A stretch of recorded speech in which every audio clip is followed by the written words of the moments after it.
Everybody, it's Dr. Lee. Wanted to talk to you a little bit about x-rays. We talk about these a lot in our practice because a lot of times what you present with might look a certain way or feel a certain way, but until we actually look on the inside and understand what's really going on, I can only guess. So with proper analysis, with uncovering what's really beneath, I can help take care of you the best. So let's just take a look at what a normal x-ray looks like. Normal neck should have a nice smooth curve. This is like a banana shape that we should have in the neck when you're looking this way. This is the chin over here and the mouth. The back of the head is over here. Ideally, the weight of the body or the head should be transmitted over the body through this curve. And that's the best way to communicate brain signals that are here through the brainstem and spinal cord, going right through atlas. This vertebrae right here we call atlas. That's labeled A right here. Right underneath it is axis C2, which is the second cervical vertebrae, which we talk about a lot. There should be a nice smooth communication here from the spinal cord to the rest of the body. And in order to get that, we have a really good curve here. There should be a space right underneath the skull between atlas vertebrae and the skull. See that space right here? It should be there. That is ideal. If we are losing curve in the neck, a lot of times there's compression or jamming down of this area, which does what to the brainstem, which comes right through here. It really impairs it and affects it and causes inflammation and irritation to the signal from the brain. Why does that matter? This area right here controls blood pressure, body temperature regulation, hormone control, immune system, focus, energy, you name it. Pretty much everything has to be signaled through here in order to get to wherever it's going. So that's pretty much the starting gate of all signals from brain to body. And if there is compression or irritation here, I don't care where you feel it, it's probably affected by this area.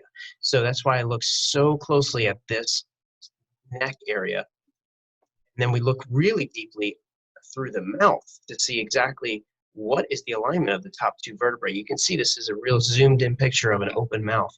There's the teeth here and the teeth up here. This allows me to see atlas, which is one side of atlas, the other side of atlas. How does it relate to axis C2, which is this shape right here, this bone with the big pointy thing. And then this V right here is what you can feel if you touch the back of your neck right under the hairline where it meets the neck. That bony thing right there that sticks out is this V shape right here. That is called a spinous process. It should be exactly in the middle of that vertebrae, and that vertebrae should be centered in the middle of the skull.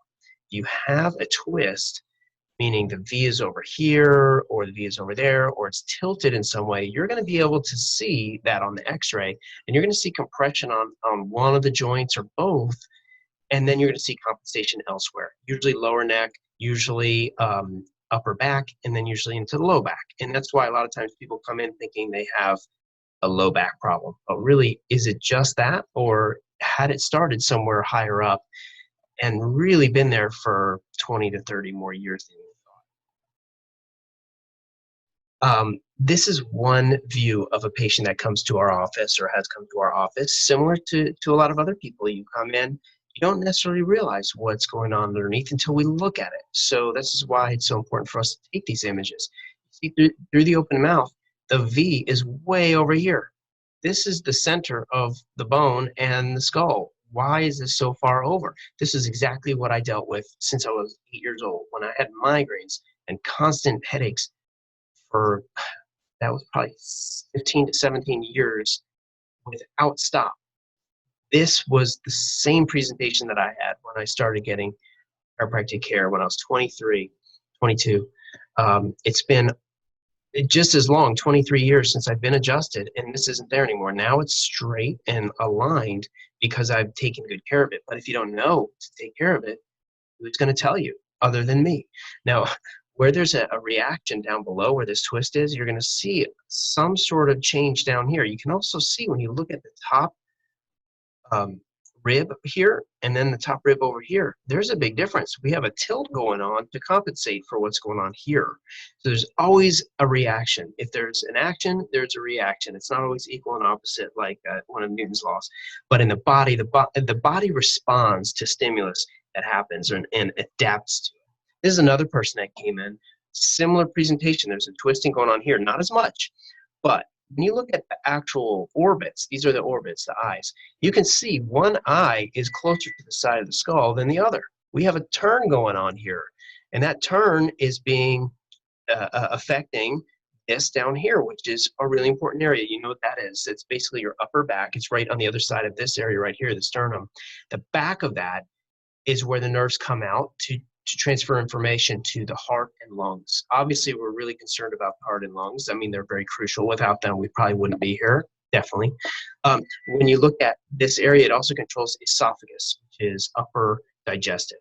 So people with heartburn and reflux and difficulty swallowing, difficulty breathing, asthma, all these things could be affected by misalignment or irritation to nerves in this area, heart disease, things like that. We don't say we're curing those things. We are helping the body enhance its function to those areas because that's what those nerves control. You can see this pointy thing is twisting off to the side, to the right here, instead of being properly aligned in the center of the vertebrae. And that's right at the top of the back. And that's something that we all do when we're sitting at a computer for hours and hours is we hunch forward, or if we're looking at our phone, it's called neck. We call it many things. It's just not good for you. Staying aligned is good for you. Here's a comparison. Person that comes into our office versus the normal. Okay, you see the smooth curve, you see the spaces in the discs, the shape is square. Here we have a reverse. Mild reverse, but over time, what does a mild reverse do to the area that puts extra pressure on it? See how the chin is going down? This is the natural position for it instead of this. That's eventually going to put pressure on here. You see how the atlas is aligned in this angle? 22 degrees is where it should be. It is almost completely flat here. That is an issue that's going to set the tone for problems later if we don't deal with it soon. This is a relatively young person. This person came in not feeling neck pain, low back pain. Well, look what's happening to this joint. These are almost joining together because of wear and tear for so long. The actual vertebrae is starting to flatten because of all the pressure. And look how close the atlas and axis are together. Still the chin is going downward. So we do need to correct this curve consistently, not just because it looks good, but because your function will enhance when this is improved. Here's somebody who's also neglected their curve. Look at the alignment right here and then the reverse right there. That looks pretty unhappy. This person did not come in with neck pain either.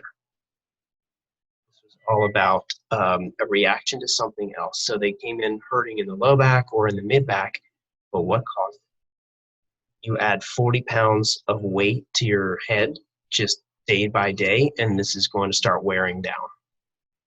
Here's somebody who did come in with some neck irritation, also low back pain and fatigue. Again, reverse in the neck. This is not going the right direction. How is that going to affect your longevity, your health? I mean, if the spinal cord is not meant to stretch and we're giving it about 5 to 7 centimeter stretch, that's 2 to 3 inches of tugging on the spinal cord. How well can those signals be sent from the brain through this extra real estate? Here's a picture of the low back. Pretty good looking low back, right? So when you look at it from a straight view, we should be straight. But then I start looking and I see, whoa, there's a twist going on up here and a curve and a tilt coming back up here. We've got a lot of compensations going on. Then when you look at the neck, you see why. Because when the neck happens and reverses or twists, then the rest is going to respond. This right here is the area that controls stress management. Also go to the bathroom, lifting your leg, all the little things we take for granted. You can even look and see how different the hip height is from left to right. Left is high here compared to right. That's going to cause a shift and a tilt and a twist elsewhere.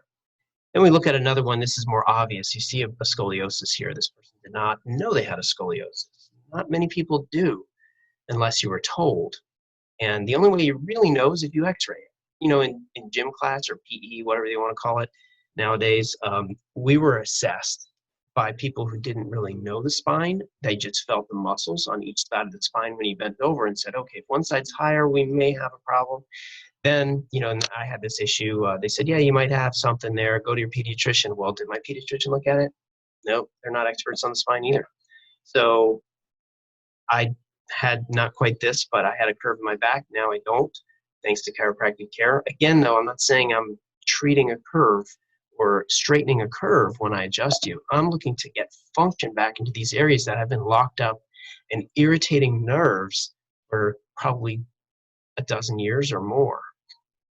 Same thing here. This person definitely knew they had a scoliosis. They had been watching it since they were about 11 or 12.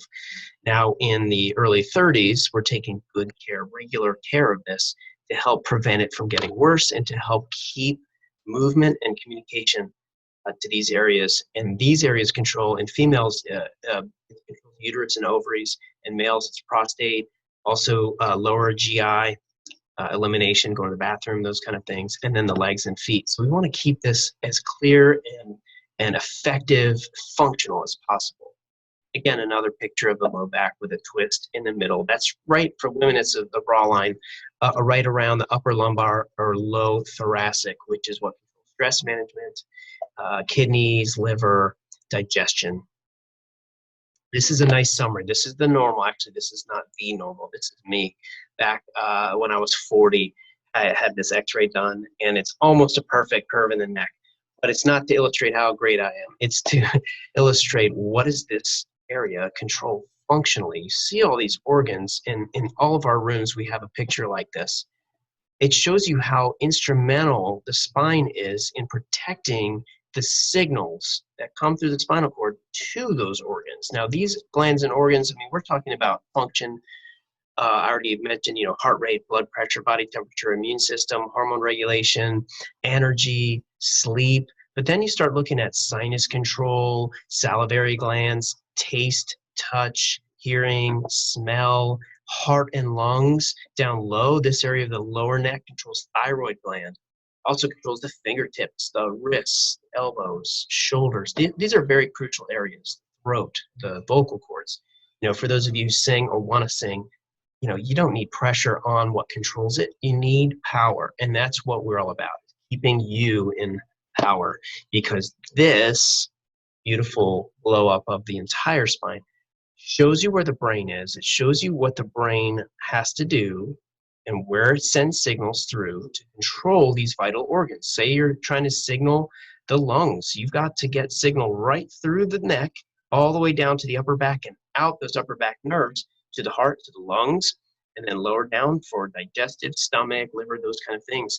How well can it function if there's degeneration, irritation, or closure, or something crooked in the way of that nerve transmission? Is it going to get better or worse over time? This is why we're here. This is why we're so adamant about not just getting well, but staying well. If you have any questions on any of this stuff, I'd love to talk about it, because obviously this is my passion, and I'm here to take care of you, and I'm honored to do so. Any questions you have, email me, office@greystonechiropractor.com, or message on Facebook. You know how to do that. You can always call our office, 981-8090. I'm psyched to talk to you, and I look forward to seeing you really soon.